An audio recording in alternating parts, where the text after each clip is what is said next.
the next segment of the program, I wanted to welcome a couple of community leaders here to the program. Bob Ackland is on the select board here in Warren and is also chairman of something called the Mad River Valley Planning District. This is a consortium of the three main Mad River Valley towns, Warren, Waitsfield, and Fayston.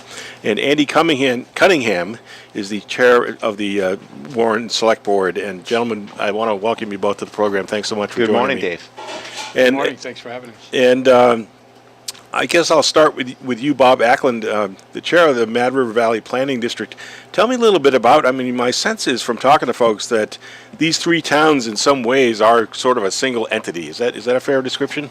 Yeah, I think it's very fair, and I think we're very united in sort of our sense of community as being, we're defined by geography. You mentioned the river, but we've got a mountain range to the west and to the east, and we're sort of, you sort of know when you get to the valley whether you're coming in from the south or the north. And we have one centralized sort of commercial center, which is Waitsfield, and then the towns of Waitsfield and Warren, Fayston and Warren are attached to Waitsfield, and that's where the high school was, that's where the schools were in the early part. And the commercial aspect of it from where we exist today. So it really is one community, I think. We all have, each town has their different unique attributes, but we're definitely, I think, one community, and we seem to get along well together. That's great. Tell me a little bit about, you mentioned the schools, and so I wanted to ask about that because I understand that is a bit of an issue down here. There's this Act 46 state consolidation law, and how is the Mad River Valley going to weather that? And maybe I could shift to you, Andy, and talk to me a little bit about how folks in Warren are seeing that kind of coming down the road. There's already been a governance consolidation, right? Yes. So that's not our bailiwick on the select board, but it totally concerns us because it affects all the towns, and we want to see it go smoothly. But at the same time, I think there's a feeling all throughout the valley that we don't have a lot of leverage on the situation. So the superintendent and union, district union. The supervisory union, I think that's the phrase here. That's what I'm going for. Okay. Is kind of steering the train on this one. Yeah. And yeah. I think you're going to talk to some people later, maybe in the program, that are more on the school board end of things. And there's a lot of concern about it being given to us as a whole piece and not working with the locals to make it what would work best. Yeah, So- and we should explain to listeners from other parts of the DEV listening area just what the district looks like here. The Washington West, I guess it is, supervisory union includes Harwood Union High School, which is in Duxbury, I believe. Yep. And then, of course, Waterbury is part of this supervisory union. And then south of Waterbury, you have Duxbury and Fayston and Waitsfield, Warren. Am I leaving anybody out? No, that's No, it. that's it. Okay. Well, you kind of are, because we have students coming in from Hancock and Granville. Yeah, that's I see. Huh. Okay. So and they're because there is no school down there. They're in a situation where they can field their kids to, I think, Middlebury or Randolph. I'm not sure exactly, but yeah. Many of the workers here in the valley come from down there. So the parents are often coming up here to begin with. So I think they feel like a connection to the valley. Sure, and it would make sense then for them to maybe bring their kids up here to go to school they drop them off on the way to work, just Precisely. geographically and transportation wise, and all that fits together, I'm sure. One thing, Dave, I'd like to share with you is that we in the planning district have looked, and we did an economic study back in 2014. It seems like it was just yesterday, but we, through some analysis, realized that the three elementary schools in the valley were really economic drivers for people coming to live here. The quality of the schools was such that people were choosing to live here. And so I think, as Andy said, there's a lot of concern in the valley is that we maintain the quality of especially the elementary school education, and it's got an element that is beyond just education. It has an economic contributor to the fact that we've seen growth, which is sort of unusual in Vermont, in the numbers of families that are coming to live here in the, say, age 29 to 45 bracket with school-age children. Yeah. We've actually seen an increase in those three schools in terms of student population. So. That is really interesting because I've heard from others, especially folks who live in and are involved in rural school districts around Vermont, that in many Vermont communities, the local school is a key economic development, really a key source of economic development, and it does help to attract families that are very worried that if schools end up, let's say in one of these three towns, faced in Waitsfield, Warren, it was decided that the student population didn't support three elementary schools. We're going to close one of the three.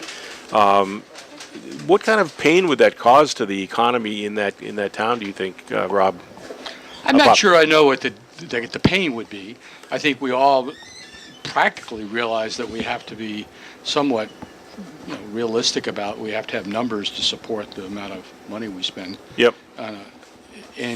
But I think it's more the ability for us to participate in the discussion and make sure that we have a good representation from the Valley.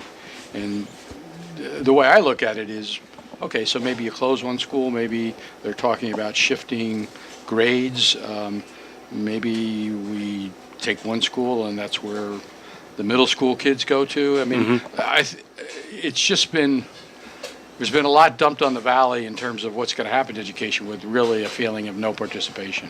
And I think that's really critical to maintaining the quality, and people feel strongly that we want to have a say in what happens to the three schools here in the Valley.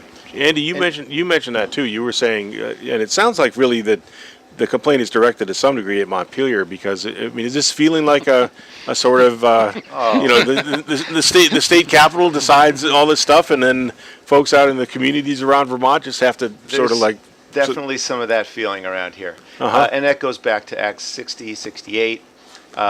We feel like we've been dumped on pretty hard in terms of taxation. And then, the promises of Act 46 were that taxation was going to be somewhat easier. We were going to get some sort of benefit, and that seems to have gone up in smoke pretty quickly. And on the break, I heard this phrase, unfunded mandates. And I want to ask the chair of the Warren Select Board, Andy Cunningham, a little bit about what does that phrase mean to you?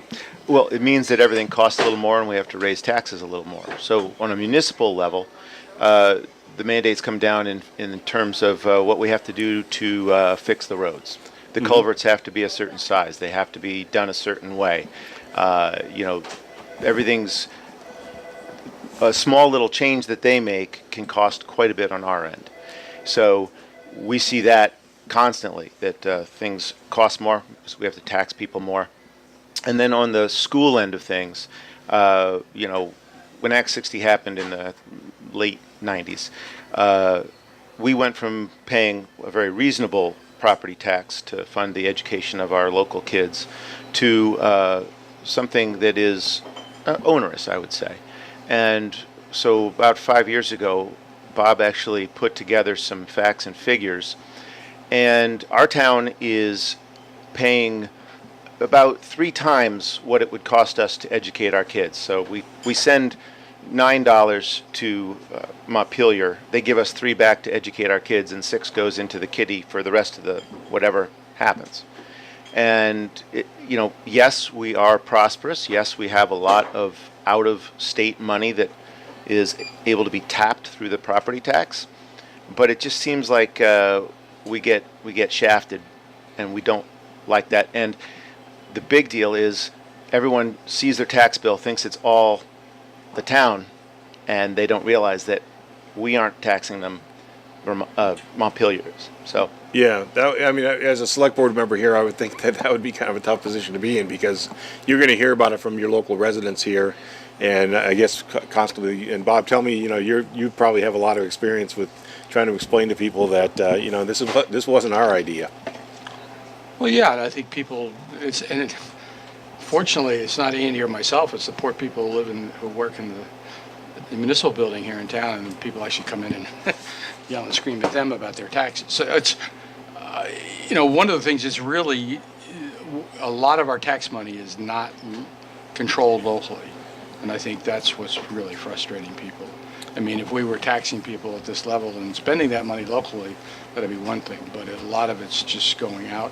And quite frankly, as much as I've looked at the overall education funding, I would say that I can't really fully explain it totally to anybody to say how this is where the money goes. I mean, we all heard this year that there was going to be no tax increase for the residents. Mm-hmm. Well, our taxes on the education side went up 6 cents. The rate went up 6 cents. For the residential property tax rate. Right. And Wow. so people say, well, wait a minute, we've heard no tax increase, and yet we're seeing a 6 cent increase. And people will come to us, Andy and myself, and say, well, what happened? Why? And we look at each other and say, we don't know. We can't explain it. And I don't, it's frustrating not to be able to get that detail and get the answers and understand where the money goes and understand that there's some control over the education funding spending. I think the underlying philosophy behind, for instance, Act 60, which was this bill 20 years ago or so, Right. that sought to equalize the ability of towns to pay for schools around Vermont, it came out of this decision from the Vermont Supreme Court that said that the state was not providing an equal education to all of its kids and needed to do something about that. And so the legislature responded with this Act 60, and basically the answer seemed to be that a community with a big ski area and all of its associated hotels and restaurants and commercial property and valuable homes and second homes and so on and so forth has a really strong ability to raise property taxes from all those properties. And then another community in Vermont which doesn't happen to have a ski area, or I remember the people used to talk about Vernon because it had a nuclear plant, a huge property taxpayer there. So the theory was that we can try to raise some money from these towns that are the so-called gold towns, are very property prosperous towns, and spread that around to other towns that don't have the same ability to raise property taxes just because they don't happen to have the same geography, don't happen to have the same level of commercial development and so on.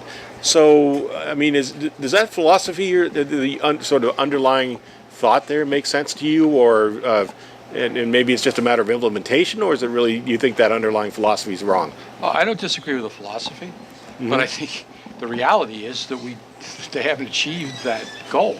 If you go into rural towns, Andy mentioned Hancock and Granville just down the road from us. Those poor schools suffered. I mean, they weren't getting equalized education. I don't think we've achieved that in this state. I mean, if you can go to a town like Shelburne, where CVU is, that's probably one of the best high schools in the state. Mm-hmm. And yet, because it comes from, supported by 3 or 4 very wealthy towns that don't have a ski area in it. And I think the decision that was reached in the Supreme Court, state Supreme Court, has really not been implemented and not been implemented well. What's broken is the structural part of it. The teachers are doing a great job. My kids' education in this school system was fantastic. Mm-hmm. I have no complaints about that. I think overall the state could probably do better. It looks like the numbers are average according to other states. But the way we go about it, the way we raise money, how it's spent, what it's spent on, those are the things that at a state level we need to really have a conversation. And in the last 100 years, it seems like every 20 years they change the funding mechanism. Yep. And we're right there. We really are probably 5 years late on changing it. That's my 2 cents. I want to thank Andy Cunningham, the chair of the Warren Select Board, very much for stopping by and joining us, as well as Bob Ackland, who is on the Select Board here in Warren and also chair of the Mad River Valley Planning District. Thanks so much, gentlemen, for coming by. Thank you. Appreciate it. You're welcome, Dave. Thank you. Okay.